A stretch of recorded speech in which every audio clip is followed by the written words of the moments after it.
ये जागृति नहीं है। आत्म जागृति कुछ ना पाने के लिए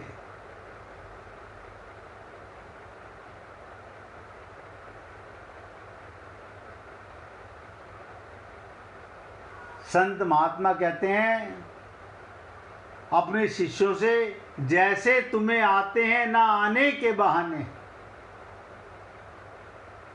जैसे तुम्हें आते हैं ना आने के बहाने, ऐसे ही किसी रोज ना जाने के लिए आ। भगवत प्राप्ति करने का मतलब है पीछे क्या कुछ छोड़ के आए हो तो जाना पड़ेगा ना। संत के पास आकर के भी मन तो वहीं रहता है, कूड़ा करकट में ही। ना जाने के लिए का मतलब ऐसे जाग के जा के रहेगा शरीर में, संसार में, लेकिन अपनापन मिटा के जा, पूरी तरह जाग के जा। 1 मिनट भगवान का कीर्तन करो, इसके बाद फिर आगे की चर्चा करेंगे। श्री राम जय जय राम, श्री राम जय जय राम, श्री राम जय जय राम, श्री राम जय जय राम, श्री राम जय जय राम, श्री राम जय जय राम, श्री राम जय जय राम, श्री राम जय जय राम, श्री राम जय जय राम, श्री राम जय जय राम। सभी पुण्य आत्मा बहुत ध्यान से सुनिएगा, एक एक शब्द को हृदयंगम करने का प्रयत्न कीजिएगा। जो मनुष्य, कौन? जो मनुष्य शरीर, इंद्रियां, मन, बुद्धि से अपना संबंध मानता है और आलस्य, प्रमाद आदि में रुचि रखता है, देखिएगा भगवान कहते हैं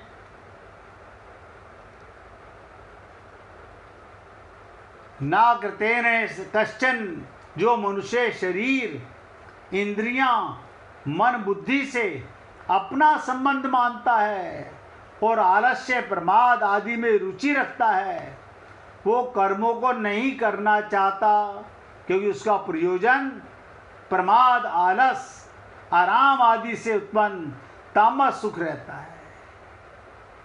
वो तामसिक सुख चाहता रहता है। परंतु ये महापुरुष जो सात्विक सुख से ऊंचा उठ चुका है, वो महापुरुष जो सात्विक सुख से ऊंचा उठ चुका, तामस सुख में प्रवृत्त हो ही कैसे सकता है? क्योंकि इसका शरीर आदि से किंचन मात्र भी संबंध नहीं रहता। फिर आलस्य और आराम आदि में रुचि रहने का तो प्रश्न ही नहीं उठता, प्रश्न ही नहीं पैदा होता।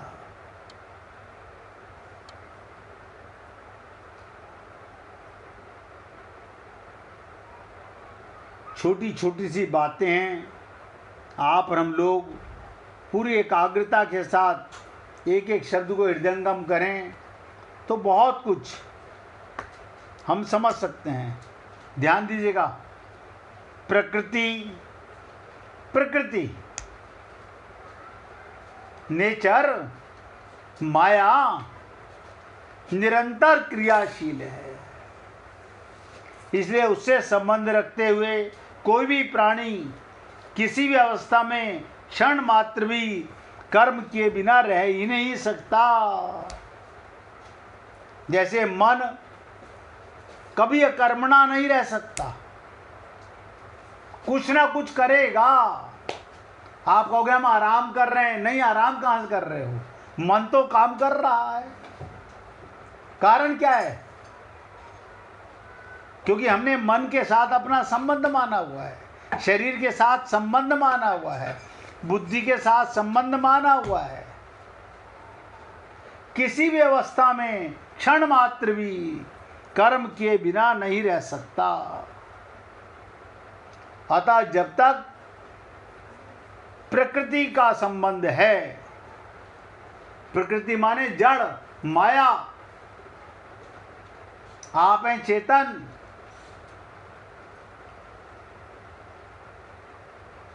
तब तक समाधि भी कर्म ही है। आप समाधि में बैठे हो तो भी कर्म है। क्यों? आपने अपने को शरीर माना, समाधि में भी गए तो भी कर्म कर रहे हो। जिसमें समाधि और उत्थान, ये दो अवस्थाएं होती हैं, परंतु प्रकृति के संबंध विच्छेद होने पर दो अवस्थाएं नहीं होती। उसे सहज समाधि कहते हैं। एक होता है समाधि लगाना, सहजावस्था,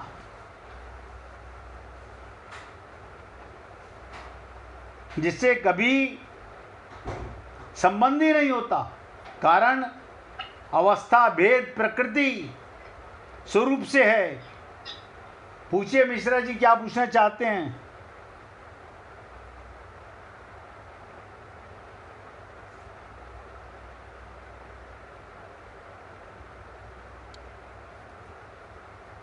इसलिए सहजा अवस्था सबसे उत्तम कहा गया, जो अपनी अवस्था में रहता है सदा। अब मैं आपके साथ थोड़ी सी इसकी मार्मिक चर्चा करता हूं, इसी श्लोक की, और गहराई से समझने का प्रयत्न करते हैं। प्राय साधक, साधना करने वाला, भगवान को पाने वाला कर्मों के ना करने से ही को महत्व देता है। हमें कर्म ना करना पड़े, ना करने को महत्व देता है। वो कर्मों से उपरक्त होकर समाधि में स्थित होना चाहता है कि मैं समाधि में चला जाऊं, कोई कर्म ही ना करना पड़े, जिससे कोई भी चिंतन बाकी ना रहे। ये बात श्रेष्ठ और लाभप्रद तो है, पर सिद्धांत नहीं। ये करना और ना करना श्रेष्ठ है, तथापि ये तत्व नहीं। प्रकृति करना और निवृत्ति ना करना दोनों प्रकृति के राज्य में है। करना भी शरीर को मान के मैं कुछ नहीं करना चाहता, मैं इनसे छूटना चाहता हूं, तो भी ये दोनों क्रियाएं प्रकृति के, शरीर के, संसार के राज्य में है। निर्विकल्प समाधि का तब तक सब प्रकृति का राज्य है, क्योंकि निर्विकल्प समाधि भी करने से नहीं, सहज अवस्था से है। जब आप अपनी अवस्था में पहुंच जाएंगे तो कुछ करना नहीं, समाधि हो गई। अब ध्यान से सुनिएगा, ऐसे कैसे समझ सकते हैं। चलना, बोलना, देखना, सुनना आदि की तरह सोना, बैठना, खड़ा होना, मौन होना, मूर्छित होना, समाधिस्थ होना भी क्रियाएं हैं। ये भी क्रियाएं हैं। वास्तविक तत्व चेतन स्वरूप में प्रवृत्ति और निवृत्ति दोनों ही नहीं होती। आत्मा के अंदर ये दोनों क्रियाएं नहीं होती।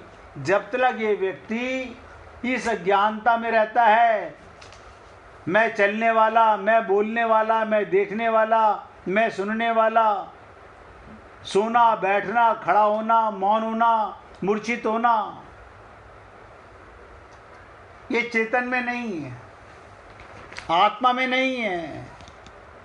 यहाँ पर बहुत कठिन समझ में आता है इसके हमारे लिए कि हम कैसे इस बात को क्लियर कर सकेंगे। ध्यान दीजिएगा, शरीर से तादात्म्य होने पर, शरीर से संबंध होने पर, शरीर को लेकर करना और ना करना, ये दो विभाग द्वंद्व हो गए। अपने को शरीर माना, अब मुझे कोई काम नहीं करना। इसका मतलब शरीर से, शरीर को लेकर करना और ना करना द्वंद्व हो गया। वास्तव में करना और ना करना दोनों एक ही जाति के हैं। शरीर से नहीं करते या शरीर से करते हो। आत्मा तो कुछ करती ही नहीं। आप आत्मा मानते नहीं अपने आप को। शरीर से संबंध रखकर ना करना भी वास्तव में करना ही है।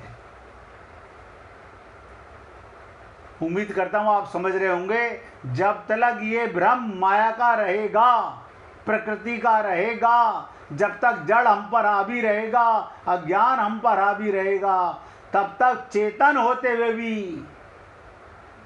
कुछ ना कुछ संसार से, शरीर से, प्रकृति से संबंध बनाए रखेंगे। और मैंने कहा शरीर से संबंध रखकर ना करना अब वास्तव में करना ही है। जैसे गच्छति जाता है, क्रिया है, ऐसे ही तिष्ठति खड़ा है भी क्रिया है। आप कहेंगे वो जा रहा है, जाता है, ये भी क्रिया है। वो खड़ा है, ये भी क्रिया है। वो सो रहा है, ये भी क्रिया है। वो खा रहा है, ये भी क्रिया है। अगर सूक्ष्म दृष्टि से देखा जाए तो जिस शरीर में जाने की क्रिया थी, उसी में खड़े रहने की क्रिया भी हो रही है। शरीर वही था, वही शरीर जा रहा था, वही शरीर खड़ा हुआ है, वही शरीर लेटा हुआ है, वही शरीर एक दिन मरेगा। आप नहीं मरेंगे। ये सब प्रकृति में होता है।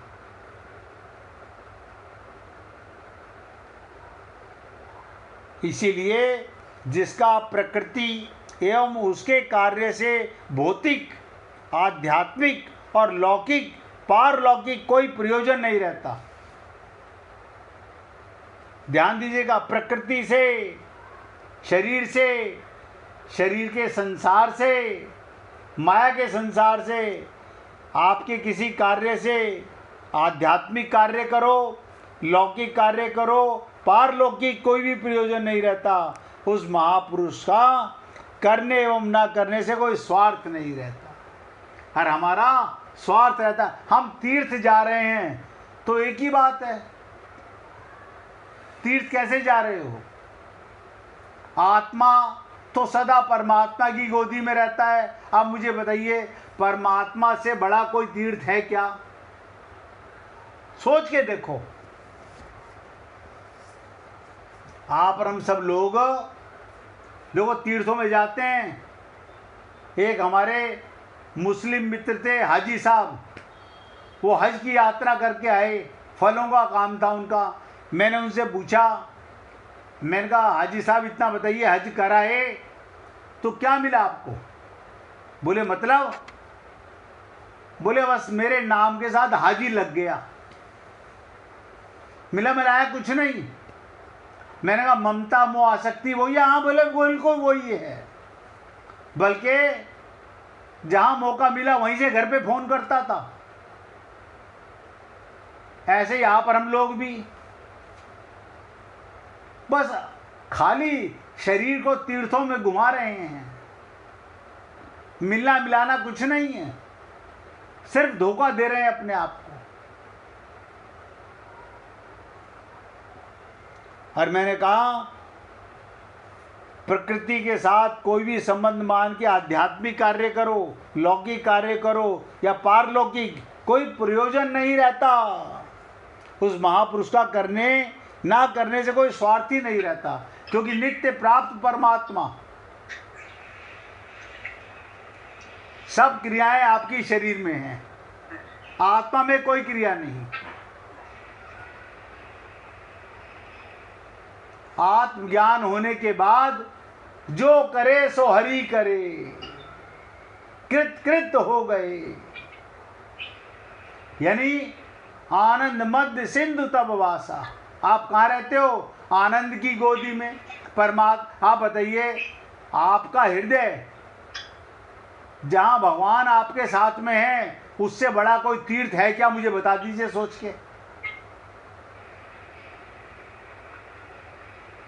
यानी नित्य प्राप्त परमात्मा की प्राप्ति का अनुभव नहीं कर पा रहे। वो मिला हुआ है, उसे पाने के लिए कहीं नहीं भटकना। भगवान स्वयं कहते हैं, मोह को तू क्या ढूंढे रे बंदे, मैं तो तेरे पास। भगवान था, भगवान है, भगवान ही रहेगा। मिश्रा जी, आपकी आवाज खुली हुई है भैया, पूछिए पूछिए पूछिए। जो बहुत बड़े बड़े साधु संत रहे, जैसे नीम करोली बाबा थे, सारे कुछ थे, जिंदगी तो अपने आश्रम में रहे, बट अंतिम समय में ये वृंदावन क्यों आ गए? ये सब क्या रहता वहां पहुंचे? आप जो वृंदावन को समझ रहे हो ना, वो स्थान वृंदावन नहीं है। वृंदावन है भगवान का हृदय। राधा जी का हृदय। मैं वही बोल रहा हूँ, वो राधा जी का हृदय का मतलब प्रेम का अनुभूति है। वो स्थान से मतलब नहीं है। यानी जिनको 24 घंटे आत्मा राम में रमण होने लगे, उसका हम ये कुछ भी कहें, वो कहाँ रहता है बताइए? कबीर जी को कहा गया, अब आपने पूछा तो सुन लीजिए। कबीर जी को कहा गया, आपको तो भगवान मिलेंगे ही। बोले क्यों? बोले आप तो काशी में रहते हो, काशी में रहने वाले, बनारस में रहने वाले को।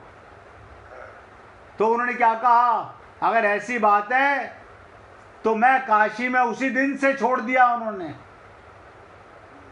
क्यों? उनको ये विश्वास था, जहां मैं वहां मेरा राम है, जहां मैं रहूंगा वहीं मेरा भगवान है। नहीं, तब ये साधु संत लोग क्यों चले? नीम करोली बाबा जिंदे थे, अंत समय में यहाँ पर कैसे आ गए? देखो ऐसा होता है, अंत समय में कोई आता जाता नहीं है। ये तो भगवान को जहां ना उनको अंतिम समय में लाना होता है, वहाँ कोई अपनी इच्छा से नहीं आता। ये सब निमित्त बना होता है कि इस व्यक्ति ने कहाँ शरीर छोड़ना है। अभी आप लोगों ने देखा, अहमदाबाद में पीछे एक्सीडेंट हुआ, पूरे प्लेन के क्रैश होने के बाद सब मर गए, एक आदमी को छोड़कर। बच गया। अरे जो प्लेन में नहीं थे वो भी मारे गए वहां पर, लेकिन वो आदमी जो प्लेन में बैठा था उसकी मृत्यु नहीं थी। नहीं थी तो बच गया। तो वही आपको बताना चाहता हूँ, ये तो हम लोगों का वहम है कि सारे संत महात्मा वहां चले जाते हैं। आप देखिए, ऐसे बहुत संत महात्मा हैं जो जहां रहे वहीं पर भगवत प्राप्ति, उनके लिए भगवान को वहां आना पड़ता है, क्योंकि उनको पता है जहां मैं वहां मेरा गोविंद है, वहां मेरी राधा है, वहां मेरे राम है, वहां मेरी सीता है। ये सोच करके तीर्थों में जाने का कोई लाभ नहीं है कि मैं वहां जाऊंगा तो भगवान मिल जाएंगे। भगवान वहां बंसी बजाते नहीं मिलेंगे। अंदर के हृदय में झांकोगे, अंदर के हृदय में जाओगे तो आपके हृदय में ही अनहद बाजत बांसुरी, भगवान की बंसी सुनाई देगी। इसको ऐसे समझ लीजिएगा। आज की आखिरी बात बताने जा रहा हूं, और किसी को भजन सुनाना हो तो निकाल के रखना भैया। बहुत एकाग्रता से सुनिएगा। जड़ता के साथ संबंध माने रहने पर ही आप हैं चेतन। अगर शरीर से भी संबंध माना हुआ है तो ना करने का प्रश्न होता है, क्योंकि जड़ता के संबंध के बिना कोई क्रिया होती ही नहीं। अगर आपका शरीर से संबंध नहीं है तो कोई क्रिया होने का मतलब ही नहीं। इस महापुरुष का जड़ता से सर्वदा संबंध विच्छेद हो जाता है। प्रवृत्ति और निवृत्ति दोनों से अतीत सहज निवृत्ति तत्व में अपने स्वाभाविक स्थिति का अनुभव हो जाता है। परमात्मा उन्हें जहाँ रखे वहीं उन्हें आत्मा राम का दर्शन होता है। अतः साधक को शरीर में अहमता और ममता से संबंध विच्छेद करने की आवश्यकता है। तत्व तो सदा, ध्यान दीजिएगा, आत्मा सदा से चेतन थी, चेतन है, चेतन रहेगी।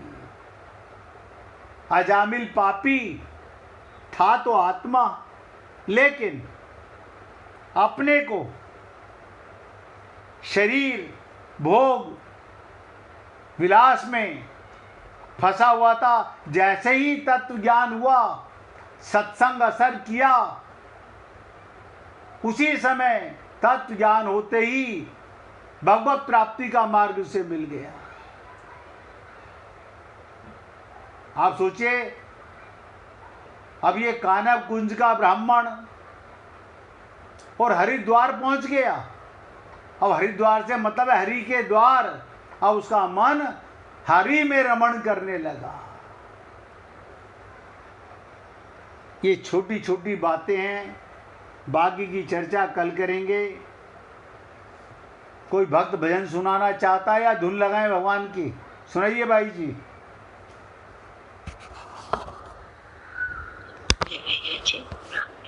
राधे राधे भाई जी।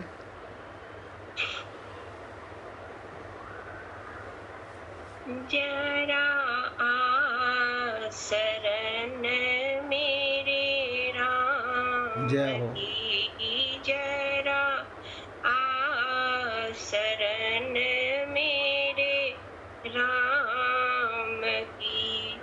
मेरा राम करुणा निधान है, शरण मेरे राम की।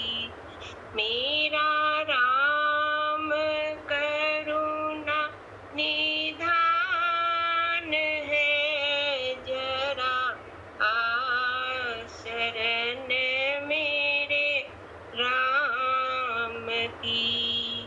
घट घट में है वो ही रम रहा, घट घट में है वही रम रहा, वही जगत का भगवान है, वही जगत का भगवान है। जरा आ शरण मेरे राम की। लिया आसरा जिन राम का, वही बन गया प्रभु राम का। लिया आसरा जिन राम का, वही बन गया मेरे राम का। जितना मैं शीस झुका सकी, पीर तेरा तरना आसान है, पीर तेरा तरना आसान है। जरा आ शरण मेरे राम की। भक्ति में उसकी तू हो मगन, उसे पाने की तू लगा लगन। भक्ति में उसकी तू हो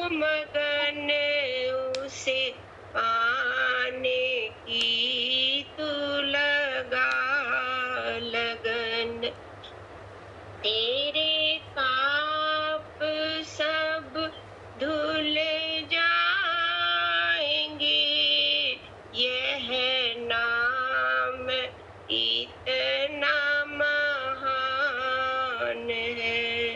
तेरे पाप सब धुल जाएंगे, यह नाम इतना महान है। जरा शरण में राम की, तेरे भक्त कब से पुकारते, तेरे चरणों में अर्जी पुकारते। तेरे भक्त कब से पुकारते, तेरे चरणों में अर्जी बुहारते। मत भूल जाना हे प्रभु, मत भूल जाना है प्रभु, तेरे भक्त अनजान है, तेरे भक्त बड़े अनजान है। जरा शरण मेरे राम की, जरा शरण में राम की, मेरा राम करुणा निधान है। जरा शरण मेरे राम की। बोलिए सियापति रामचंद्र भगवान की जय, राघवेंद्र सरकार की जय। जय जय श्री राधे, जय जय श्री राधे। बोलिए लाल जी का मंगल हो, सभी भक्तों का मंगल हो। सबको राधे राधे भैया, सबको राधे राधे, राधे राधे, राधे राधे भाई, सबको राधे राधे, राधे राधे जी, राधे राधे।